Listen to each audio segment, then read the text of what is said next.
अस्सलामुअलैकुम दोस्तों, आज मैं आपके लिए बकरा ईद स्पेशल के लिए एक बहुत ही काम की वीडियो लेकर आई हूँ। ख़वातीन की आसानी के लिए लाई हूँ आज की मैं ये वीडियो। गोश्त गलाने के लिए अब आपको घंटों तक इंतज़ार नहीं करना पड़ेगा। मिनटों में गोश्त गलाने का ऐसा पेस्ट बनाने का तरीका बताऊँगी जो कि आज से पहले आपको किसी ने नहीं बताया होगा। तो इस बार बकरा ईद पर एक तो आपका कीमती वक्त भी बचेगा, आपको घंटों तक किचन में खड़ा नहीं रहना पड़ेगा, और दूसरा आपके पैसे बचेंगे, गैस की बचत होगी क्योंकि।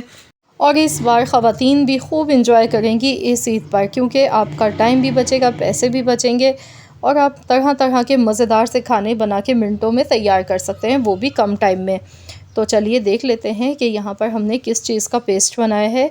तो यहाँ पर नॉर्मली ये तो सभी को पता होगा कि गोश्त गलाने के लिए कच्चा पपीता इस्तेमाल किया जाता है, लेकिन इसका पेस्ट बनाने का सही तरीका और इसमें क्या ऐसी मैं चीज़ें शामिल करूँगी जिसकी वजह से ये पेस्ट हमारा बहुत ही ज़बरदस्त हो जाएगा, साथ में ये ख़राब भी नहीं होगा।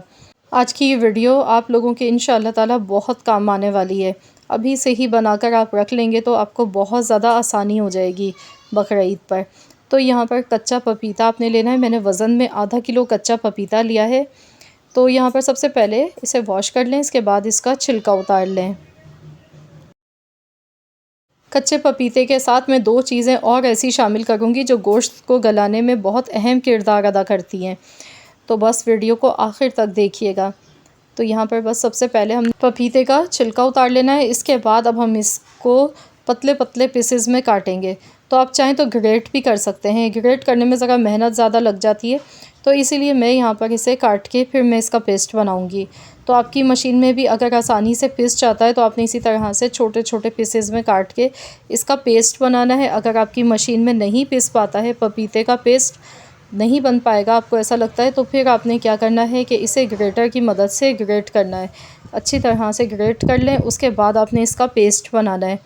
तो यहाँ पर मैं इसे इसी तरह से पहले काट लेती हूँ, फिर इसके बाद आपको दिखाती हूँ।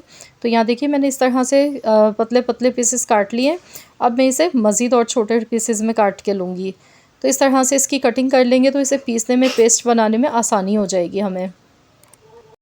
तो यहाँ पर अगर आपको थोड़ी सी भी वीडियो मेरी पसंद आ गई है तो प्लीज़ इस वीडियो को लाइक कर दें और साथ में शेयर ज़रूर कीजिएगा, क्योंकि ये बहुत ही अहम वीडियो है, बहुत लोगों के काम आने वाली है। तो अपने फैमिली मेम्बर्स के साथ ज़रूर इस वीडियो को शेयर कीजिएगा। तो यहाँ देखिए मैंने इसकी कटिंग कर ली है। अब हमने यहाँ पर जार ले लिया है मिक्सी का, तो इसमें हमने इसे पेस्ट बनाना है, इसको पीसना है। तो इसके लिए यहाँ पर जो मैं इसमें पहली चीज़ डालूँगी वो है सफ़ेद सिरका। सफ़ेद सिरका डालने से एक तो ये है कि इसकी शेल्फ़ लाइफ बढ़ जाएगी पेस्ट की, और दूसरा विनेगर भी गोश्त को गलाने में काम आता है। ये भी गोश्त को बहुत तेज़ी से गलाता है, गलाने का काम करता है। और दूसरी चीज़ जो मैं इसमें डालूँगी वो है बेकिंग सोडा, यानी कि खाने का सोडा जो हम चने बॉयल करते हैं उसमें भी डालते हैं।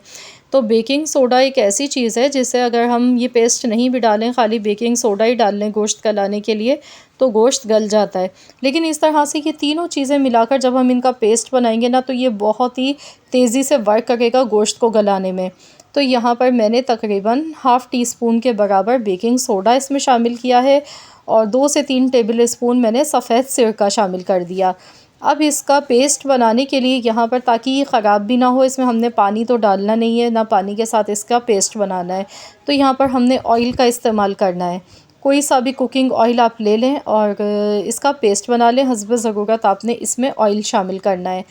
तो ये देखिए ये पेस्ट हमारी बनके तैयार हो चुकी है। ये देखिए कितना ज़बरदस्त सा पेस्ट बनके तैयार हुआ है गोश्त गलाने का। ये देखिए, अब इसे सेव करने का तरीका आपको बता देती हूँ, आपने किस तरह से इसे सेव करना है।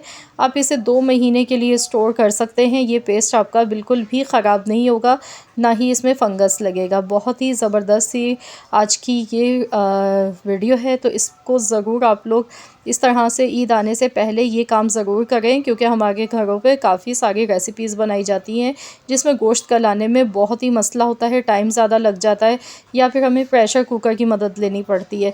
तो इस तरह से ये पेस्ट अगर आप गोश्त की कोई भी आप चीज़ बना रहे हैं, गोश्त गला रहे हैं, उसमें डाल देंगे तो आसानी से गोश्त मिनटों में गल जाएगा। आधे टाइम में आपका टाइम बहुत ज़्यादा बचेगा। तो यहाँ पर देखिए मैंने कांच की बोतल ली है, इसमें हमने ये सारा पेस्ट महफूज करना है। आधा किलो गोश्त के लिए आपने 2 टेबल स्पून ये पेस्ट इस्तेमाल करना है। तो इस तरह से जितना भी गोश्त ले गए हैं इसी तरह से आपने क्वांटिटी इस पेस्ट की बढ़ानी है। तो बस इस तरह से आपने ये पेस्ट बनाकर रख लेना है। आपने इसे फ्रिज में रखना है, मकसद फ्रीज़र में नहीं रखिएगा, फ्रिज में ही रखना है आपने। इससे ये होगा कि ये ख़राब नहीं होगा, क्योंकि आजकल मौसम काफ़ी ज़्यादा गर्म है। तो आप इसे फ्रिज में रखें। बनाने के बाद इसे ढक्कन अच्छी तरह से लगा लें, एयर टाइट ढक्कन इसका बंद कर दें और आप इसे फ्रिज के अंदर रखें। जब आपको ज़रूरत हो आप निकालें और इस्तेमाल करें इस पेस्ट को। आप इससे मुख्तलिफ़ गोश्त की रेसिपीज़ बना सकते हैं। जैसा कि आप बिरयानी बनाने के लिए गोश्त गलाना चाह रहे हैं तो उसमें आप ये डाल दें पेस्ट, तो बहुत तेज़ी के साथ जल्दी गोश्त आपका गलेगा। जिस तरह का भी सख्त से सख्त गोश्त होगा वो भी बहुत जल्दी मिनटों में गलेगा। तो वीडियो अच्छी लगी तो लाइक कर दें, शेयर कर दें। चैनल पर नए हैं तो सब्सक्राइब कर लें। मिलते हैं इंशाअल्लाह ताला नेक्स्ट रेसिपी के साथ। तो जब तक के लिए अल्लाह हाफ़िज़।